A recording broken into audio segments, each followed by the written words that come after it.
अस्सलाम वालेकुम स्टूडेंट्स, मैं हूं डॉक्टर खान बहादुर और आप मुझे लाइव सुन रही हैं और देख रही है। और मेरे ऑनलाइन स्टूडेंट्स जो है ना वो मुझे मेरे यूट्यूब चैनल की हेल्प से सुन सकते हैं और देख सकते हैं।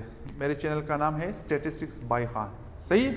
अच्छा, तो आज हम टॉपिक करेंगे रेंज। सही है?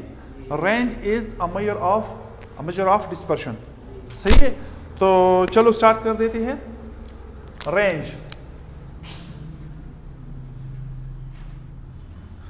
रेंज क्या है? रेंज मेजर ऑफ डिस्पर्शन में एक मेजर है। This is the very basic measure of dispersion. सबसे आसान मेजर जो है ना डिस्पर्शन का वो है रेंज। सही है? तो रेंज बहुत आसान है, लेकिन इसका सबसे पहले मैं आपको डिफिनेशन लिखवा देता हूं। Range is what? Range is the difference between the maximum and minimum values of a data set or series। सही है? रेंज क्या है? रेंज जो एक सीरीज दिया गया होता है या एक सीरीज हो, उसमें से जो सबसे बड़ा नंबर हो और उस सीरीज में सबसे छोटा नंबर, उसका डिफरेंस जो होता है, उसका सब्ट्रैक्शन जो होता है, उससे जो रिजल्ट आ जाता है उसे क्या कहते हैं? रेंज कहते हैं। सही है? द स्मॉलेस्ट नंबर और द लार्जेस्ट नंबर, आप भी मैक्सिमम और मिनिमम के लिए ये भी यूज कर सकते हैं। The largest number in the smallest number. सही है? So what is range? Range is the difference between the maximum value and the minimum value of a data set। समझ आई बात? सिंबॉलिकली हम किस तरह लिख देते हैं? सिंबॉलिकली हम इस तरह लिखते हैं कि रेंज इज, मुख्तलिफ सिंबल्स यूज करते हैं मुख्तलिफ बुक्स में।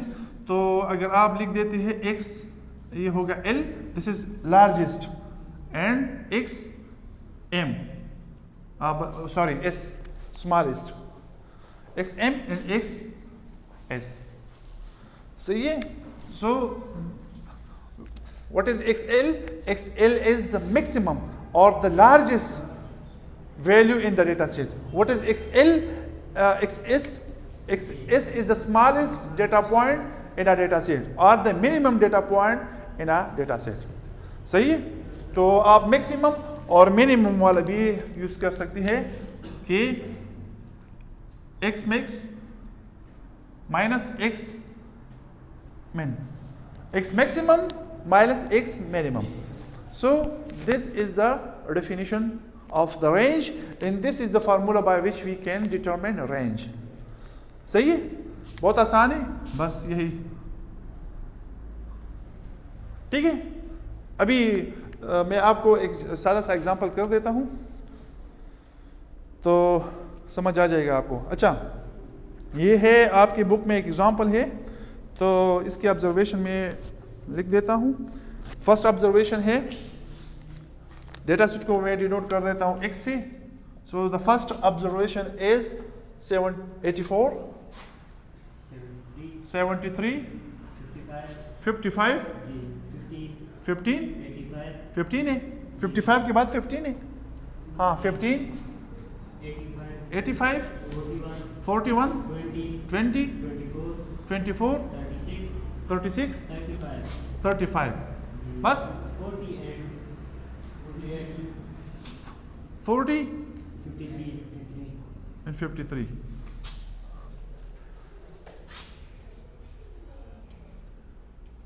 अच्छा, सो this is a data set. सही है? जिस तरह मैंने आपको बताया था कि जब हम पार्टीशन वेरिएबल यूज करते थे ना, तो उधर हमें क्या जरूरत पड़ती थी? हमें ऑर्डर की जरूरत पड़ती थी। तो इधर ऑर्डर की जरूरत ऐसा सच नहीं है। अगर कोई सीरीज और कोई डेटा सेट अगर ऑर्डर में ऑलरेडी दिया गया है, तो इसमें आसानी ये होगी कि जो लेफ्ट साइड पे होगा, अगर असेंडिंग ऑर्डर में है, अगर लेफ्ट साइड पे जो है तो सबसे छोटा होगा, और राइट साइड पे है एंड पे जो है वो सबसे बड़ा होगा, वो आसानी होगी। और अगर ऑर्डर में नहीं है तो जरूरत नहीं है, हमें सिर्फ दो नंबर है ढूंढनी चाहिए। वो सबसे छोटा नंबर इस डेटा सेट में कोई भी डेटा सेट अगर दिया हो और उस डेटा सेट में सबसे बड़ा नंबर चाहिए होता है, सही है। तो अगर हम इस डेटा सेट को सर्च करें तो हमारे पास जो सबसे मैक्सिमम नंबर है वो है 85, सही है। This is 85, so this will be XL, सही है। और जो सबसे छोटा नंबर है दैट इज 15, सही है। So 15 is the smallest number. XS is 15. So these are the two numbers with the help of which we can determine or compute range. सही है। तो अब इसी फार्मूले में ये वैल्यूज डाल देते हैं तो रिजल्ट आ जाएगा। तो रेंज क्या होगा? रेंज ये होगा 85, ये मैक्सिमम, या XL, ये जो है इसकी जगह XL के लिए जगह मैंने 85 पुट किया, और फिर आएगा XS जो स्मॉलेस्ट नंबर है, so this will be 15।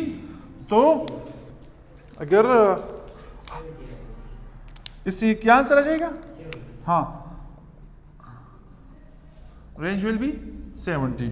So this is the range, this is very much simple, सही है। This is simplest measure of dispersion, ठीक है, समझ आई बात? अच्छा, मैं एक दूसरा ले लेता हूं। एक डेटा सेट है, डेटा सेट को चलो मैं नहीं लिखता, लेकिन अभी आपको बता देता हूं कि एब्सोल्यूट मेजर और जो रिलेटिव मेजर है इसका इंपॉर्टेंस क्या है। देखो, अगर मैं एक दूसरा डेटा सेट लिखता नहीं हूं, चलो, लेकिन इससे मैं वो नंबर्स लिख देता हूं।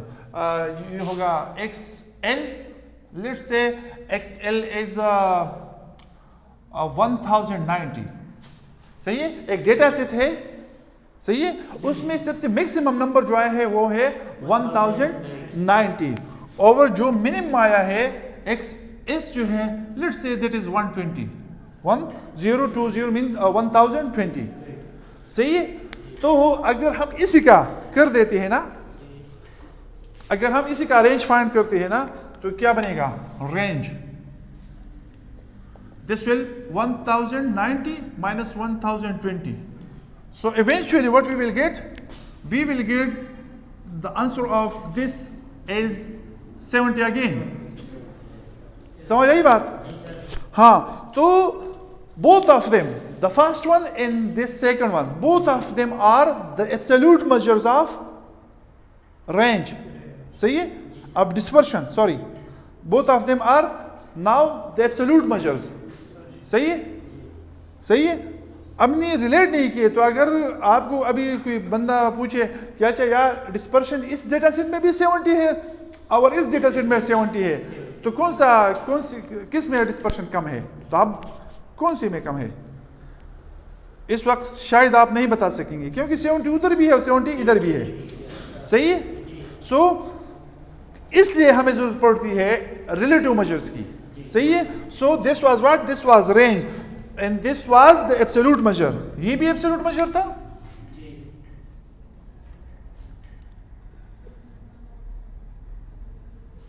सही है, और ये भी एब्सोल्यूट है।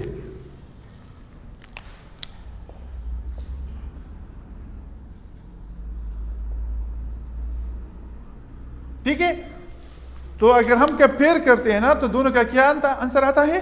दोनों का आंसर आ जाता है 70। तो both of them are exactly equal, सही है। तो इसलिए हमें जरूरत पड़ती है एक दूसरी मेजर की, वो है कोएफिशिएंट ऑफ रेंज। क्या चीज? Coefficient of range.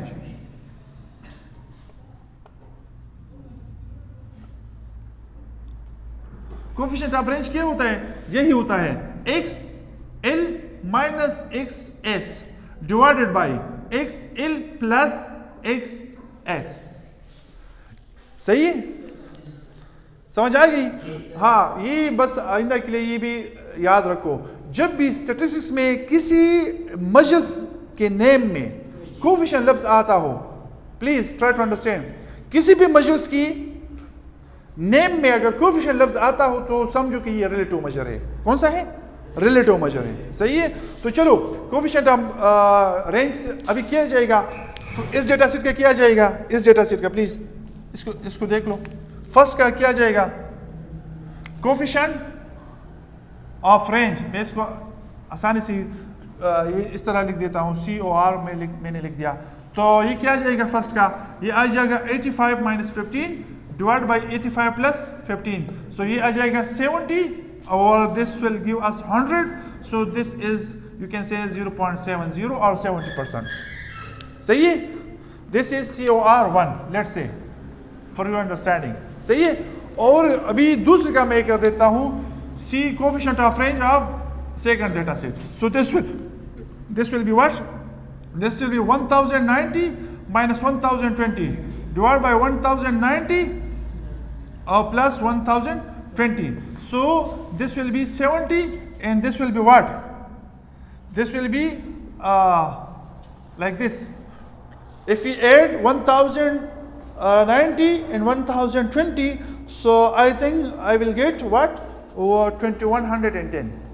सही है, तो अगर इसका हम इसको डिवाइड कर देते हैं तो क्या आ जाता है, इसको डिवाइड कर ले जरा प्लीज।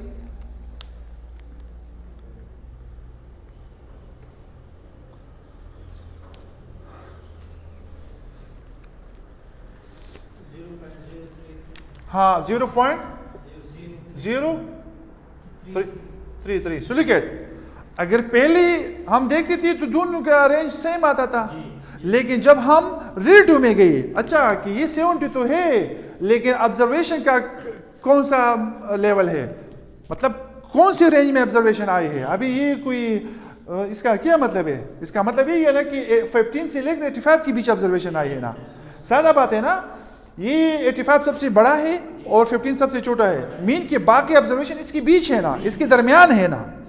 सही है, तो इसका रेंज अगर 70 है लेकिन ऑब्जर्वेशन का रेंज इधर है, 100 के नीचे नीचे है, और इधर क्या है, इधर ये है कि सबसे बड़ा 1090 है और सबसे छोटा 1020 है, मीन इसके बीच है ना 1020 से कोई ऑब्जर्वेशन छोटा है और ना 1090 से कोई ऑब्जर्वेशन बड़ा है। सही है, तो अगर इसकी मदद से जो रेंज है, जो ऑब्जर्वेशन का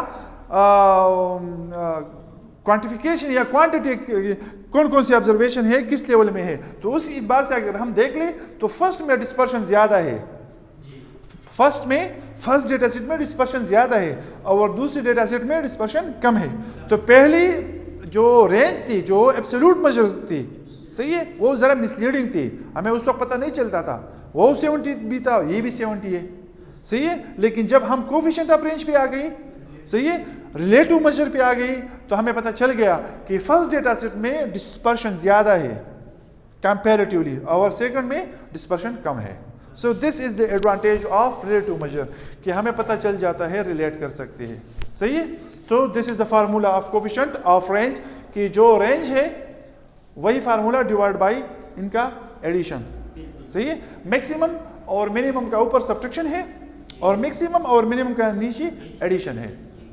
सही है, so this is the formula and these are the measures of dispersion. One is the absolute measure and the second one is the relative measure. सही है, क्लियर हो गया? Any problem, any question? Okay, thank you.